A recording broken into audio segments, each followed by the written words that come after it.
Hello friends, and welcome to the Golden Brigade, which consists in interviews of religious nuns and even some couples who have completed 50 years of their profession or of their marriages. Years ago, I attended the Silver Jubilee of a religious nun, and she had chosen as her theme, whether you eat or drink or whatever you do it all for the glory of God. Well friends, we have one such religious person with us who in her own way had kept this in mind, that she would do everything for the greater glory of God. That religious nun is none other than Sister Philomena D'Souza. Welcome, sister, to this little tete-a-tete with you. To begin with, tell us something about how many years you have completed as a religious. Thank you, Nicholas, for your welcome and introduction. Well, I joined religious life in the previous century, in the 20th century, in fact. I joined the postulancy in 1965. That was when I left home. But I made my vows, my first vows, 3 years later in 1968. And so, technically speaking, I'm a professed religious for 53 years. That's a long time indeed. Yes, now that I think of it, it is, but the years have just flown by. Okay. Tell us something about your background. Okay. For instance, about your parents, maybe siblings, or anything significant in your background. Well, I'm a Goan belonging to my parents were both Goans. I was born in Goa, very close here, in fact, in Santa Cruz, Iliash. But I had my education brought up in Bombay. So I take great pride in saying I'm a Bombay Goan. I belong to a parish known as St. Francis Xavier Parish in Dabul, and it was well known earlier as the National Church of the Goans. It was a center of Goan customs, and people used to every year come, all the expat Goans in Bombay used to come to Dabul for the feast of St. Francis Xavier on the 3rd of December. And I think it still is a kind of Catholic place. It is. Now many of the Goan families in that area of Dabul, Dobitala, Chani Road have migrated to the suburbs. Okay. So there are fewer families there, fewer Goans. More of the other Indian communities are there. Yes. But we have the famous St. Sebastian's Goan High School in the same lane. In that Burroughs Lane, we had 2 schools, one girls' high school and a boys' high school, and the church. Okay. And our family lived in a building which was almost in the shadow of the presbytery. So we were really involved in all the church and all the parish activities. Okay. Lucky you. Lucky, yes. Not many people have that. Very true. Yes. And we had a very good relationship with our parish priests and the assistants, who usually were always Goan priests. Okay. And there was always sermon, and there was always a mass in Konkani, more in Konkani than English in the beginning. Really? Yes. And in Bombay? In Bombay, in Dabul and Dobitala were the typically Goan parishes. Okay. So then, when it came to your religious formation, again, I'm distinguishing religious not as a nun, but your Christian formation. Christian formation. Tell me something about that. I think we were very influenced by the church. But I forgot, I have not yet told you that about my family, which Yes. is involved with this also. Yes. Because my father died at a young age, and my mother was a widow, a young widow, and she brought up a small family of two, my brother and I, single-handedly. In fact, I was just 8 years when my father died, and my brother was 2. And my mother managed the family. Now, my mother was a typical Goan. She came to Bombay for the first time after her marriage, and she was a Goan, and was suddenly faced with this challenge of bringing up a family in Bombay. Must have been difficult. It must have been difficult, and I believe her father told her, "Come on, give up your house, sell whatever you have, and come to Goa." And I admire her now. But she often tells us that she replied, she said, "No, I will bring up my children in Bombay." So, I think the fathers in the church had a soft corner for us because we were a fatherless family, Yes. and they took extra interest in us. That's true. And my mother, for her, the confidant was a parish priest. He was a friend and a confidant, and any serious decision she had to make, she always consulted our priests. And that is it. So my sympathies on the loss of your father Yes. at a very young age. Yes, thank you. But at that time, we just took it in our stride. We didn't think it was a big deal. Now that I think back, it was a big deal. But maybe thanks to your mother, Yes. who was like the pillar in your Yes, family. yes, she managed it. And she was not an English talking person. Huh? She had had a Portuguese education. And then being in Bombay, she learned to speak English properly Okay. and managed. And I guess also had to learn Marathi, Hindi, and What we say about Bombay Marathi. A mixture of everything. Konkani interspersed with the Marathi. okay. That's it. So you had the church, the Yes, school, to everything. The close by. schools were the yes. Okay. Mm. Now, tell me about your decision to join the religious. What prompted that? What prompted that would have been, I have to go back to my background. The background was so Christian.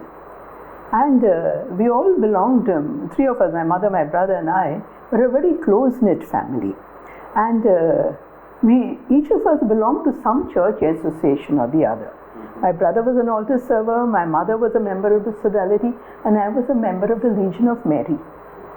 If you have heard about the Legion of Mary, Tell us something about that. it emphasizes, first and foremost, as legion, following the Roman legionaries, an army. They were the legion, no? The legionaries were the soldiers, Roman soldiers. And the members of the Legion of Mary Association were supposed to be soldiers of Mary. And what did we have to do? What did we have to fight against? Against the evil in the world that people were subject to, helping people overcome their difficulties and to prevent them from going into evil ways. For example, promoting young women in their jobs, telling them that it was not necessary to go in for activities which were immoral in order to earn money. And in our parish of Dabul, there was one locality which included a red light locality. Oh my goodness. Yes. And I remember the senior legionaries, the older ones, used to visit those red light areas. And Counsel the people. to counsel them, to help them maybe to get a job so that they wouldn't be forced to go into these activities to rescue them, give them shelter sometimes, finding homes for them where they could, if they were rescued, where they could stay in a safe locality. So you were exposed to this kind of Yes, we were. charitable works. Yes, we were. And then we younger ones used to go to the hospitals to visit patients, see if there were anyone who were very lonely, had no one to get them their medicines, had no one to just talk to. They were just happy to talk to us. And as a very young legionary, about 12 years old, we did that.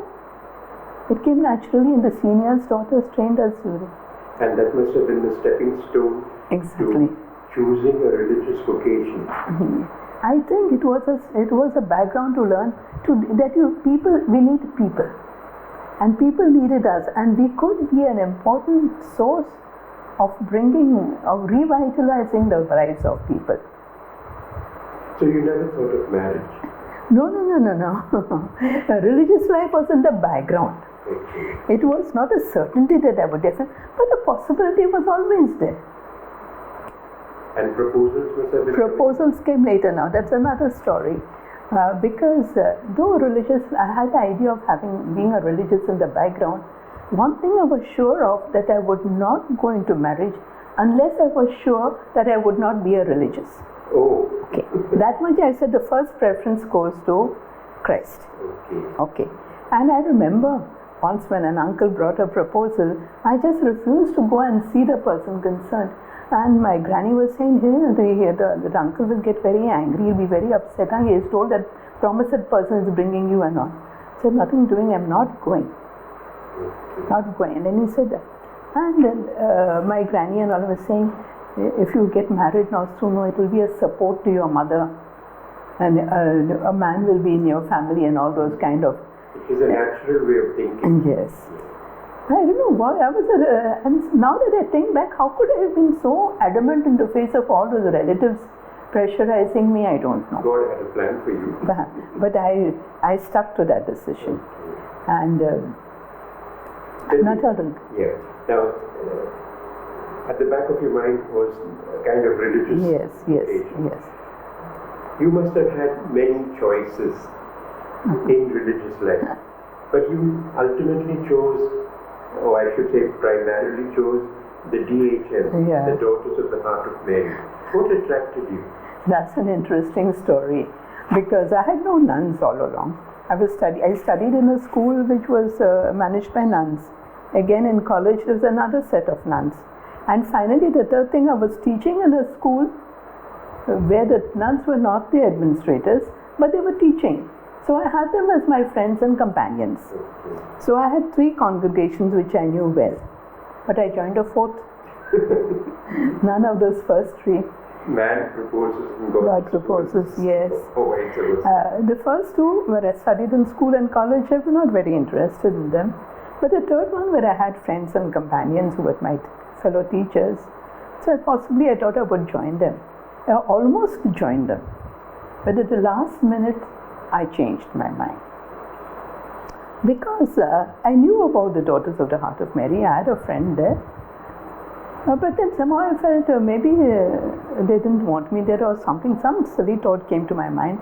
So I decided to join this place where I was teaching, where there were nuns. But then somebody came to see me, a priest friend, and he spoke about this other congregation and he told me about them. And I learned that they had been founded during the time of the French Revolution, where nuns were prohibited from following religious life. Their convents were closed and they were forced to go home. And it was during these difficult times that our foundress started this congregation, where people did not wear a religious habit, so that they are not known as nuns. They could not be distinguished as nuns. So they have no exterior religious sign at all. No habit, no rosary hanging around the neck or somewhere, no medals either. And that spirit of me working incognito or with anonymously sort of attracted me.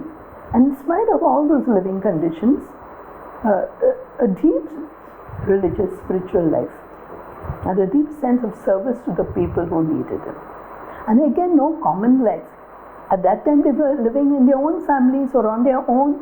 Okay, so not in a community? No common life. And so it has continued like that through the ages. Okay. Even now, at the present juncture, it may be necessary not to live in a community.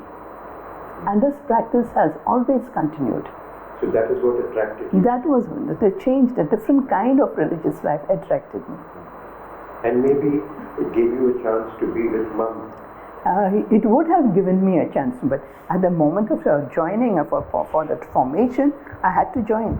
Okay, so tell us about that. Yeah, how do you? Postulancy. Yes.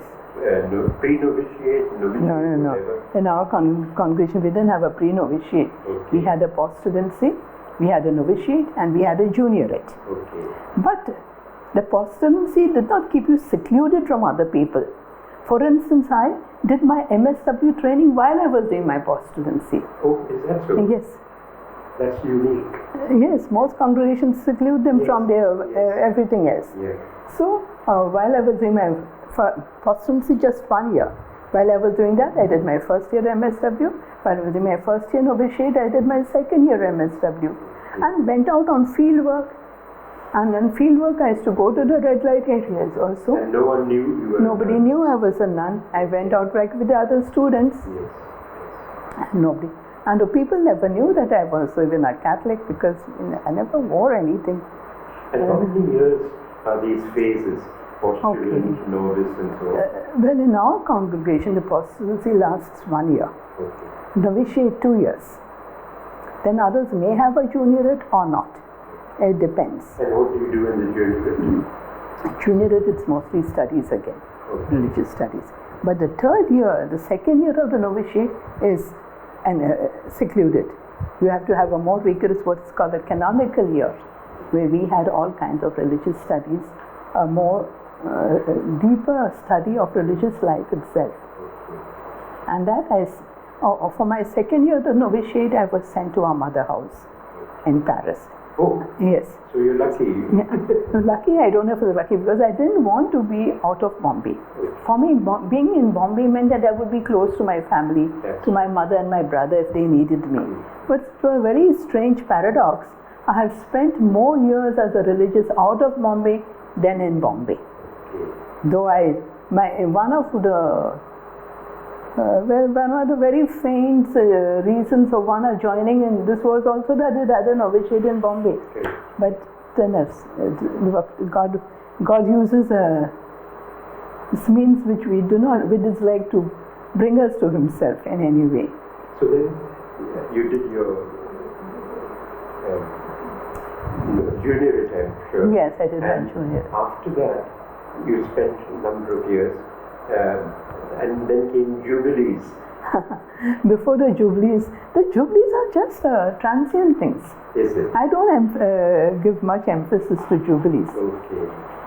Because there were so many years of religious life and working with people which precede the jubilee. Those are real celebrations. For instance, I was sent to, after finishing my juniorate, I was sent to Mangalore. Mm-hmm. And most of my years as a religious have been spent in Mangalore, in the College of Social Work there. Okay. So your MSW Prepared me was for that. there. Yeah. Okay. First I worked there as a lecturer, then as a principal, and really had many opportunities. Social work education was just beginning. It was germinating. There's a lot of opportunities to develop people. A few students came in the beginning. So you had nothing to do with the Tata Institute? Yes, that's later. Okay. Later I did. So I was in Mangalore. We had very few students at the beginning. Gradually, students' strength developed. And with the students, we could do a lot of useful work in Mangalore. We started a family service agency, a community center, an urban community center. Then also an Anganwadi training center. It was just not teaching social work, but side by side developing the practice of social work. Now, I have heard of Anganwadis. Mm-hmm. Is it something where you have very small children? Yes, Okay. where the government provides pre-primary school training to children below 3 years, to them and to their mothers. And these then- are the destitute children. No, it will be all children in a particular locality Okay. below 10 years can come. Not destitute. They have got their parents, they've got their mothers. So there are special courses given to the mothers also on how to bring up their children, That's wonderful. and the teachers are trained how to work with the children and the mothers. You are the persons who train them. We train these Anganwadi training workers. We started an Anganwadi training course. Coming back to the jubilees, where did you celebrate the jubilees? Yeah. Well, the Silver Jubilee, I did not celebrate it in the sense that we call a social celebration with a party and calling everybody, Because at the time when my Silver Jubilee occurred, I had to go to Paris for a general chapter. Oh, what's the general chapter? General chapter is a point where all the decisions, all the policies are formulated, decisions made about how to go about further work. For your own congregation? For our own congregation. It takes place every 6 years. Okay. And because now we have something called a synod. yes, so exactly. Something like that? Something like that. But On a smaller scale, only this is congregation. to our congregation. And representatives go from each province. You know, the whole society is divided into provinces. Okay. And each province sends its delegates. And you went as well? I went as one for 2 chapters, twice I went. So once when it was the occasion for my Silver Jubilee, I was at the chapter. The positive part of it is that I met 2 fellow delegates who were also my batchmates for the vows. Okay, so you For my didn't first feel vows. lost? No, because we had a very kind of a spiritual celebration there. And the golden? But when I came back, my mother, a strong person, when I came back, she insisted that there should have been something for my Silver Jubilee. And just to please her, we had a small dinner party with very close relatives. I'm glad we had that, because after that she never had an opportunity of attending any of my celebrations for anyone. Not I didn't have any more either. That's the Golden Jubilee was celebrated in Goa. Is it? Because I had retired by then, and I was in Goa. And Which year? 2018. 2018. Oh, Recently, 3 years back. Yeah. 3 years back. Oh, by the way, I joined religious life late, no? So, True. so my Jubilee Ministry was 28. Not as a teenager. No. I told you I was 27 years when I joined. So, but I really enjoyed my formation. I didn't think it was not a difficult thing for me. There must have been challenges or... Oh yes, there were challenges. But we took them in our stride because the community spirit was very good. The people, everybody was willing to do anything. And so it was. Okay. It passed off well. And we took up challenges. You didn't feel like throwing it all up? No, and I have never regretted the religious life. Though in the beginning I was very confused and thinking of other things and all that.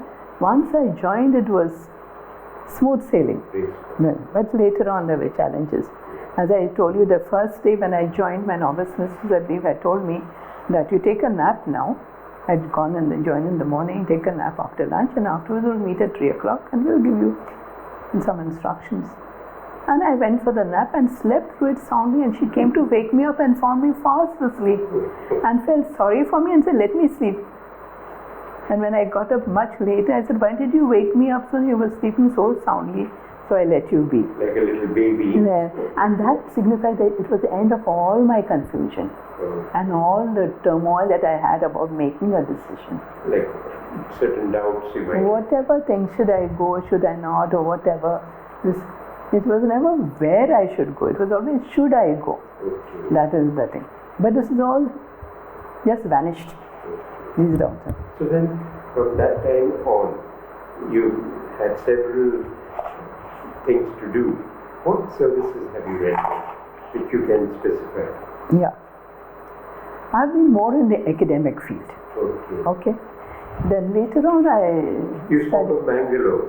Mangalore, yes. The Mangalore, What? I used to be a teacher before in high school. But now also I was a teacher, but to college students. Okay. The adult boys and girls who wanted to be social workers or to work as personal managers in the corporate sector.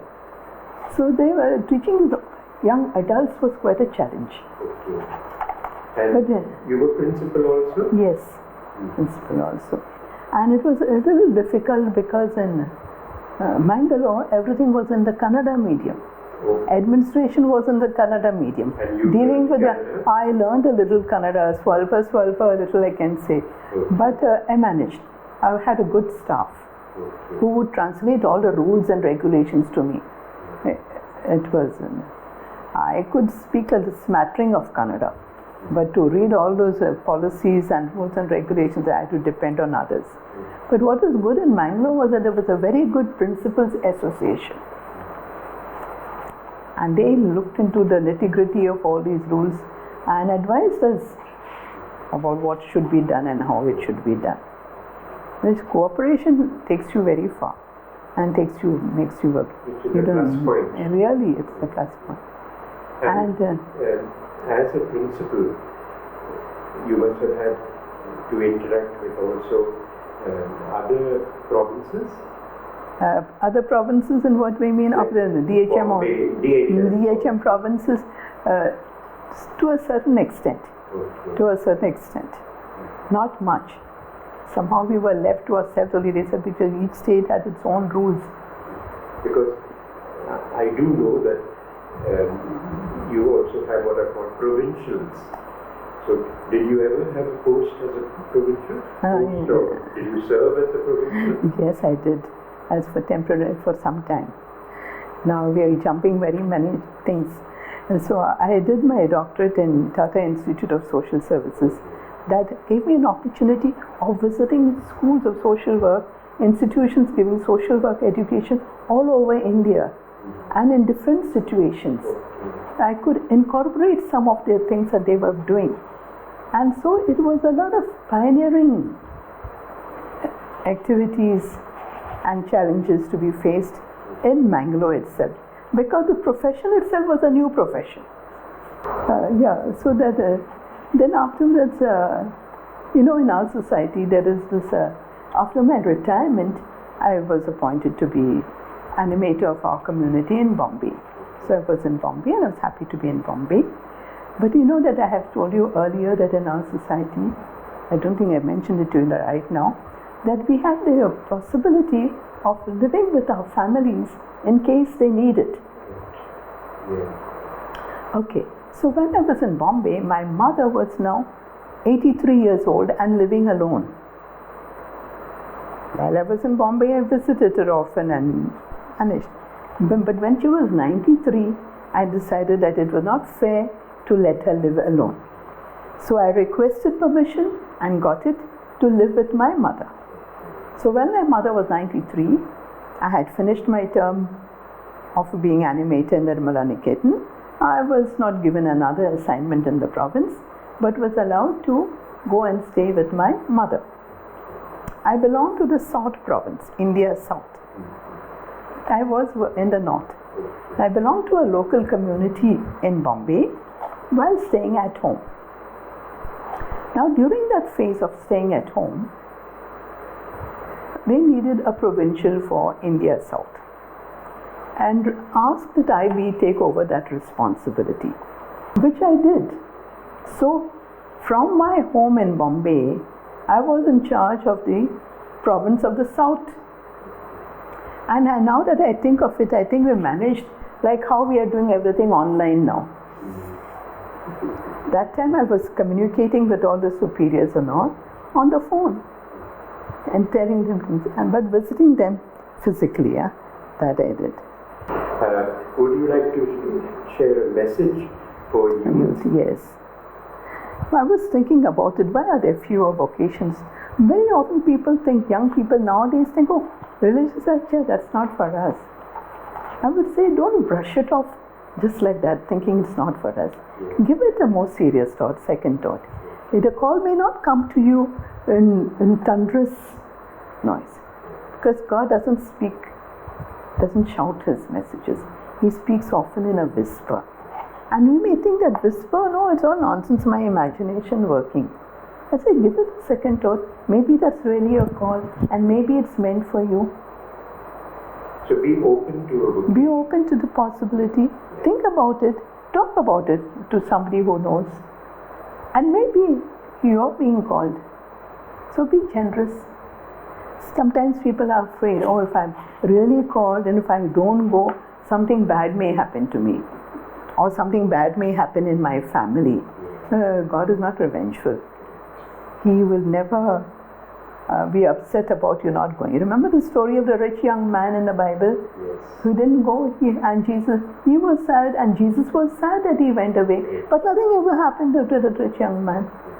Jesus gives you that freedom. Mary herself was given freedom, whether she would want to be the mother of Jesus, of the Son of God or not. You too are given freedom. Anyway, Thank you. Sister, it has been lovely talking to you, and we could go on and on because there's so much we can mutually talk Really about. can talk But about maybe some other session. Perhaps. Yes. I hope whatever was said here maybe touch a chord in someone's heart. Yes, that's our hope. That's Right. it. Yes, that's all. So on Amen. behalf of CCR TV, I want to say a sincere thank you to Sister Philomena D'Souza for sharing with us about her life, and hopefully you will follow in her footsteps, listening to what the Lord has to tell you, and take up a religious vocation, whether at the DHMs or anywhere else that the Lord may call you to. So, thank you once again. God bless. Thank you, Ellen.